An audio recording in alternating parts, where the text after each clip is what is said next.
안녕하세요. 인사이트 코리아입니다. 전 세계에서 천재적인 연출가로 불리는 로베르 르빠주는 연극에서 영화, 오페라를 넘나들며 캐나다뿐 아니라 프랑스, 영국 등 각국에서 활동 중인데요. 그런 그가 최근 자신의 고향인 캐나다 퀘벡의 팟캐스트에 출연해 한국을 극찬했습니다. 그는 한국에 대해 그리고 한국인들에 대해 특이하게도 다른 선진국에서는 찾아보기 힘든 뛰어난 문화적인 특성이 있다고 언급하기도 했으며 과거 동양의 허브로 불렸던 홍콩의 역할이 이제는 한국으로 옮겨온 것을 확신한다고까지 발언했는데요. 과연 극찬받는 예술가가 꼽은 한국 문화의 특징은 무엇이었을까요? 해당 방송 내용 지금부터 소개해드리겠습니다. C'est fascinant quand même que tes œuvres, Robert Lepage, a été présentées dans 38 pays, 192 villes, comme on le disait, mais j'imagine qu'il y a dû y avoir plusieurs coups de cœur parmi ces endroits-là. Et ce soir, on va parler de la Corée du Sud. J'ai envie de savoir, premièrement, qu'est-ce qui t'a frappé de ce pays-là en premier et pourquoi la magie a opéré entre vous? Ben, c'est sûr que on aime bien les places qui nous aiment. Ouais. Ça aide beaucoup. Disons que j'étais très étonné qu'il y ait eu une connexion à mon travail aussi forte et tout ça. Donc, évidemment, c'est un pays qui m'a intrigué. J'ai voulu savoir pourquoi. Mais je pense aussi que moi, comme visiteur, pas juste comme artiste qui visite, j'ai constaté que c'était peut-être l'endroit qui a peut-être le plus bas taux de violence dans le monde. Là, c'est extrêmement sécuritaire. Dans une grosse ville comme Séoul, par exemple, qui a 25 millions d'habitants, là, à peu près, là, avec les environs, c'est quasiment aussi gros que Sao Paulo. Là, c'est 6 fois plus gros que Paris. Là, c'est immense. C'est une ville super dense, tout ça, et c'est une ville qui a vraiment presque pas de taux de violence, on se sent super bien et les gens sont très pacifistes de façon générale. Puis les gens sont pas expansionnistes, tu sais, les grandes cultures là, dans le monde, puis les pays qui ont de grandes populations où ça va bien, où il y a beaucoup d'argent, tout ça. C'est souvent des gens qui sont très expansionnistes, mais eux autres vraiment pas. C'est des gens qui souhaitent la bienvenue à tout le monde, qui incorporent les influences d'un peu partout. Donc c'est vraiment un pays du futur, là, si tu veux. Ouais. C'est vraiment un lieu idéal. T'as déjà dit, Robert Lepage, que la Corée du Sud, c'est un pays qui est moderne et qui semble prendre un peu tout ce qu'il y a de meilleur dans tous les autres pays de l'Asie. Ouais. Comment, concrètement, pour qu'on puisse comprendre? Ouais, ben c'est ça, c'est parce que c'est un pays à travers, depuis des siècles et des siècles, c'est un pays qui a été occupé par d'autres cultures. Hein. Bon, ils ont été envahis par la Chine, après ça, ils ont été envahis par le Japon, ensuite par la Mongolie. Alors, ils ont toujours été envahis par d'autres gens. Et puis, ils sont fait passer sur le corps là, par à peu près tout le monde. Puis, à un moment donné, ils ont fini par se sortir de ça. Et ils ont quand même tiré leur épingle du jeu. Donc, tu sens vraiment dans la culture coréenne, qui est une culture quand même très authentique, mais qui ont vraiment pris beaucoup des Chinois, ils ont pris des Japonais, ils ont pris des Américains aussi, surtout les Coréens du Sud. Ils sont très curieux. C'est un peuple extrêmement curieux qui intègre. Ils sont très curieux du Québec aussi. Hein. Ils sont de plus en plus curieux du Québec.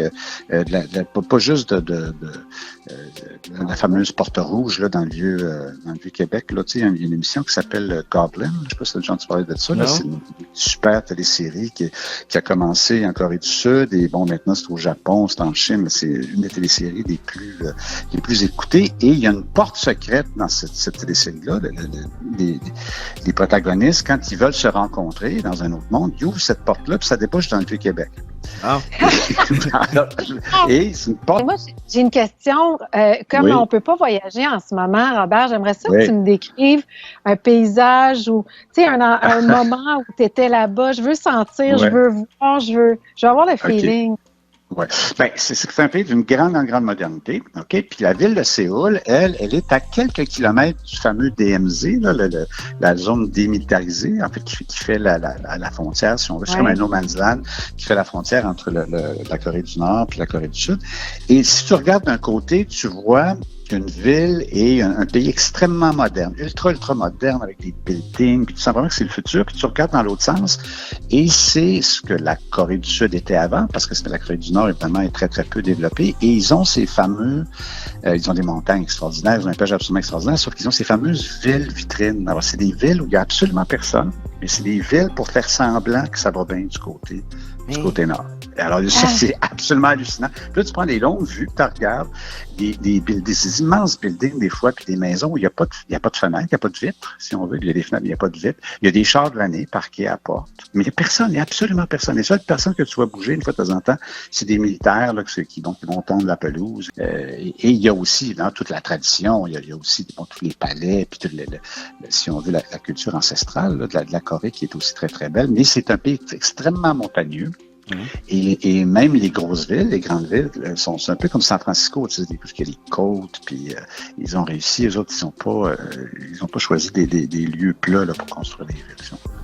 Mais j'ai une question sur les odeurs. Est-ce que vous avez souvenir d'une odeur particulière? Ça me fait penser un peu au film Parasite qui a attiré beaucoup de lumière sur le cinéma sud-coréen. Les odeurs, c'est un élément qui est super important dans le film.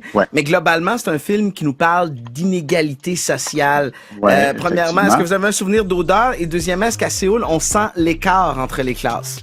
Ben, pas vraiment, parce que même, c'est un peu exagéré dans Parasite. Là. Effectivement, il y a des quartiers un peu moins nantis, si on veut, mais de façon générale, là, les gens sont plutôt riches, les gens sont plutôt bien nantis. Puis, et évidemment, il y a une culture de la nourriture, puis justement des épices, tout ça, qui est très forte. Et le fameux kimchi, là, qui est très spécifique à la cuisine sud-coréenne, coréenne de façon générale, tout ça. Et qui est une espèce de... C'est intéressant, parce que tu as vraiment l'impression d'être dans un marché aux épices, parce que comme il y a un littoral énorme en Corée du Sud, il y a énormément de ports, donc ils importent énormément. C'est un pays où vraiment c'est comme au cœur de l'Asie. Là. Alors, toute l'Asie transite par la Corée du Sud, puis et tu sens, là, tu sens toutes les influences. Avant, tu sais, Hong Kong, ça veut dire, en cantonais, ça veut dire le port des parfums.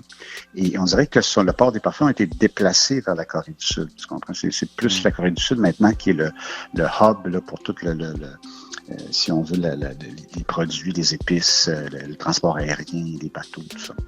로베르 르빠주가 언급했듯 선진 사회로 나아가는 속에서도 배척하기보다는 수용하고 오히려 호기심을 갖는 한국인들의 평화롭지만 열정적인 국민성이 오늘날의 K-팝과 풍요로운 문화를 만든 것은 아닐까요?